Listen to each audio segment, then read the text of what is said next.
Bharatiya Janata party का जो मनोस्थिति है ना, वो ऐसी हो गई है कि उनको कुछ समझ में नहीं आ रहा है कि करें तो करें क्या। उन्होंने कई प्रयास किए, हर प्रयास में देश के लोगों ने उनको मुंह तोड़ जवाब दिया। जितना उन्होंने गलत प्रयास किए उतने ही अधिक लोग जुड़ते गए। हम तो ये यात्रा लोगों को जोड़ने के लिए कर रहे हैं, लोगों के मन से नफरत मिटाने के लिए कर रहे हैं, लोगों के मन से ईर्ष्या घृणा मिटाने के लिए कर रहे हैं, भारत को जोड़ने के लिए कर रहे हैं। और बार बार मैंने आग्रह किया, मोदी जी अभी भी यात्रा खत्म नहीं हुई है, आइए आप तिरंगा हाथ में लीजिए, राहुल गांधी जी के नेतृत्व में चलिए। 3 घंटे, ज्यादा नहीं, 3 घंटे, ज्यादा नहीं होगा आपसे। पैर में छाले पड़ेंगे, सर्दी जुकाम का भी डर रहेगा, हम नहीं चाहते देश के प्रधानमंत्री को कोई तकलीफ हो। 3 घंटे चलिए, तिरंगा थामना पड़ेगा मोदी जी, ये एक प्री कंडीशन है। तिरंगा थाम के चलिए, आपके मन से सब ये जो गलत विकार है ना, ये सब निकल जाएंगे जब तिरंगा हाथ में होगा। और जब समस्त लोग जोड़ने की बात करेंगे, कोई तोड़ने की बात नहीं करेगा, आपके मन से विकार मिट जाएंगे। आपके साथ में आपके कैबिनेट के सहयोगियों को भी लाइए, उनको 3 घंटे मत चलाइए, अमित शाह साहब को 15 मिनट, क्योंकि उससे ज्यादा नहीं पॉसिबल है। पर 15 मिनट में उनको फायदा मिलेगा, उनको फायदा मिलेगा अमित शाह साहब।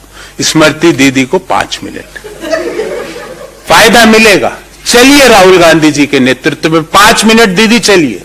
आपके मन से जो ये घृणा है, ये उठ पटांग के आप ट्वीट करते हो, सब बंद कर दोगे, मुझे पता है, क्योंकि ये जोड़ने की बात है। जब लोग वहां पे जोड़ने की बात करेगा, जब सब लोग वहां पे तिरंगा लेके चल रहे होंगे, जब चारों तरफ भारत माता की जय के उद्घोषण होंगे, हिंदुस्तान जिंदाबाद के नारे लगेंगे, आप ये सब जो शर्ट पैंट जूते कपड़े कंटेनर, इन सब से आप ऊपर आ जाओगे और फिर इसकी बात करोगे कि महंगाई कैसे कम की जाए, रोजगार कैसे उपलब्ध कराया जाए, देश की अर्थव्यवस्था को सुदृढ़ कैसे बनाया जाए, झूठ कैसे खत्म किया जाए, इकोनॉमी से भी और वार्तालाप में भी।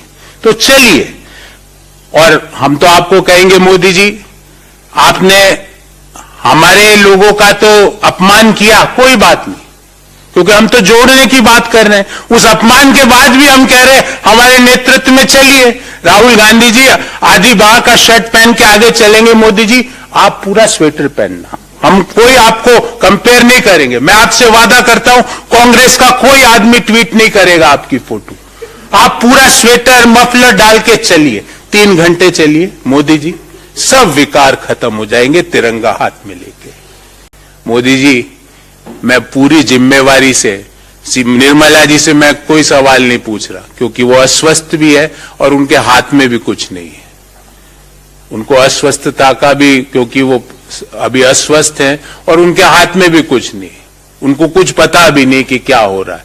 ये 7 चीजें भी उनके लिए भी आश्चर्य होगी, क्योंकि उन्हें नहीं पता कि पर कैपिटा जीडीपी नामक भी कोई जंतु होता है, उनको नहीं पता कि महंगाई भी कोई चीज होती है, उनको नहीं पता कि हंगर इंडेक्स भी कोई चीज होती है, उनको नहीं पता कि रुपया वर्स्ट परफॉर्मिंग एशियन बास्केट की करेंसी रही 2022 में, उनको नहीं पता कि देश में व्यापक बेरोजगारी है, उनको नहीं पता कि देश दुनिया की सारी एजेंसीज भारत के जीडीपी फोरकास्ट को घटा रही। मैं मानता हूं उनको नहीं पता, पर मोदी जी आप तो ब्रह्मा जी के बराबर आपका ज्ञान है, आपको सभी विषयों का, सभी वस्तुओं का आपको अद्भुत ज्ञान है, आप तो ये समझ ही रहे होंगे।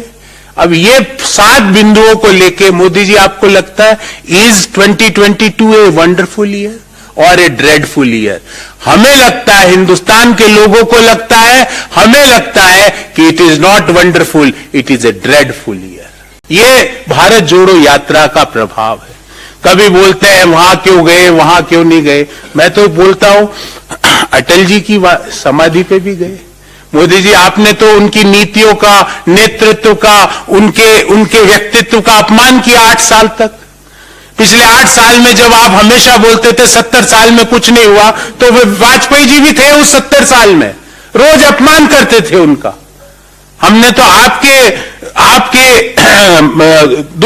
जो आपने दोष किया उसकी क्षमा मांगने हमारे लीडर गए अटल जी की समाधि पे कि अटल जी हम मोदी जी की तरफ से क्षमा मांगते हैं, क्योंकि रोज मोदी जी ने आपका अपमान किया, आपकी नीतियों का अपमान किया, आपके नेतृत्व का अपमान किया, आपकी सोच का अपमान किया। और कारण क्या था अपमान करने का? क्योंकि अटल जी ने कहा था मोदी जी को अहमदाबाद में राजधर्म निभाओ, राजधर्म। तो वो ठेस है मोदी जी, ये ठेस वेस सब खत्म हो जाएगी। घृणा, नफरत, द्वेष, एक दूसरे को नीचा दिखाना, ये सब खत्म हो जाएगा। 3 घंटे चलिए, आप कहेंगे जहां पे आपकी व्यवस्था की जाएगी, आपके लिए आपसे कोई सवाल नहीं पूछे जाएंगे। और मैं इंश्योर करता हूं कांग्रेस पार्टी की ओर से आपको उचित सम्मान मिलेगा। तिरंगा उठा के राहुल गांधी जी के नेतृत्व में चलिए।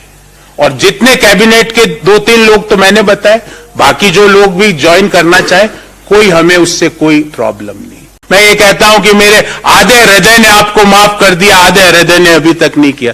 मेरे तो हृदय तो एक ही है। मैंने मुंह से माफ कर दिया आपको, पर अपने आचरण से नहीं किया। ये क्या तरीका? हम तो एक ही ह्यूमन बीइंग है ना, कि हमारे अंदर भी 100-200 ह्यूमन बीइंग है। हम तो एक ही, हमारे धर्म में, हमारे कल्चर में तो हमें तो एक व्यक्ति बनाया गया। तो उन लोगों को भी मोदी जी लेके आइए। जिन लोगों ने बापू का अपमान किया उनको राजघाट पे बैठाइए और उनके साथ कीर्तन कीजिए, भजन गाइए, 1 घंटा भजन गाइए। सारे ये बापू को जो गालियां, बापू तो माफ करते हैं, बापू तो वही माफ कर देंगे आपको। और वो उनके यहां पे मन से माफ कर दिया, मुंह से नहीं किया, वो बापू का सिस्टम नहीं है। वो तो माफ करते हैं, जो भी उनको गाली भी बोलता है उसको माफ करते हैं। पर आप रियलाइजेशन कीजिए, this is a time for self realisation and self actualisation. ये करिए मोदी जी। 22 चले गया है, देश अगले साल दुनिया का सबसे पॉपुलेटेड देश हो जाएगा। दुनिया का सबसे ज्यादा पॉपुलेशन देश में होगी। दुनिया के प्रति हमारा कर्तव्य है, देश के नौजवानों के प्रति हमारा कर्तव्य है। हम देश के नौजवानों को यह नहीं कह सकते कि हम आपको रोजगार नहीं दे सकते। हम ये नहीं कह सकते, अगर हम उनको रोजगार नहीं दे सकते तो हमें सत्ता में एक क्षण भी बैठने का अधिकार नहीं है। हम हमारे डेमोग्राफी डिविडेंड को डेमोग्राफिक डिजास्टर में तब्दील नहीं कर सकते। जब मोदी जी बोलते हैं कि 70 साल में कुछ नहीं हुआ, 7 साल तो वाजपेयी जी के थे। इसका मतलब वाजपेयी जी और आडवाणी जी कुछ नहीं कर रहे थे, ये मोदी जी रोज कहते हैं। अब हम वाजपेयी जी के लिए, वाजपेयी जी के सामने उनके दोषों के लिए क्षमा मांगने गए तो अब कह रहे वहां क्यों नहीं गए? अरे वहां भी चले जाएंगे मोदी जी, आप आइए यात्रा में, आपको लेके चलेंगे, वहां जाके आपको भी लेके चलेंगे। हम कोई आपको ये थोड़ी मानते हैं कि आप दुश्मन हो, हमारे मन में है ही नहीं वो बात।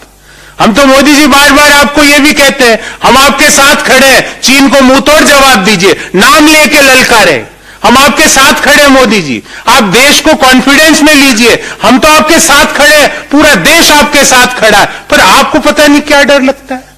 ये डर भी मिटेगा भारत जोड़ो यात्रा में। जब आपको पीछे 2-2, 4-4, 5-5 लाख लोग पीछे चलते हुए दिखेंगे ना मोदी जी, तो फिर आपको लगेगा हिंदुस्तान आपके साथ चल रहा है। तो आपको ये जो चीन का नाम लेने से जो भय है ना, वो भी मिट जाएगा। भय, नफरत, घृणा, द्वेष, ये सब खत्म होते हैं। 3 घंटे यात्रा में चलिए, यात्रियों के साथ भोजन करिए, आपके लिए भोजन की व्यवस्था करेंगे और उसके बाद आप यहां आ जाइए। पर कंडीशन एक है मोदी जी, तिरंगा तो हाथ में लेना पड़ेगा, उसका अपमान हम नहीं सहेंगे। आप कोई दूसरे झंडे ले आओ, नो, तिरंगा लेके राहुल जी के नेतृत्व में चलना पड़ेगा। 3 घंटा चलिए, बहुत आत्मिक शांति भी मिलेगी, देश के लिए सुविचार आएंगे। और ये जो दिन भर ये चलता रहता है कि आज क्या करूं, आज कैसे, आज टीवी में क्या चलवा दें, आज अखबारों में क्या छपवा दें, आज सोशल मीडिया में क्या ट्रेंड करा दें, आज कैसे हिंदू मुस्लिम, हिंदू मुस्लिम, हिंदू मुस्लिम, हिंदू मुस्लिम, इसको कैसे और चलाए, ये सब भाव मिट जाएंगे। फिर आपके दिमाग में क्या आएगा? रोजगार, बेरोजगारी, महंगाई, सस्ती वाड़ा, महिलाएं, यूथ, ये दिमाग में आना चालू हो जाएगा। और जिस दिन ये दिमाग में आएगा, भारत में पुनः 9%, 10% की जीडीपी ग्रोथ आ जाएगी।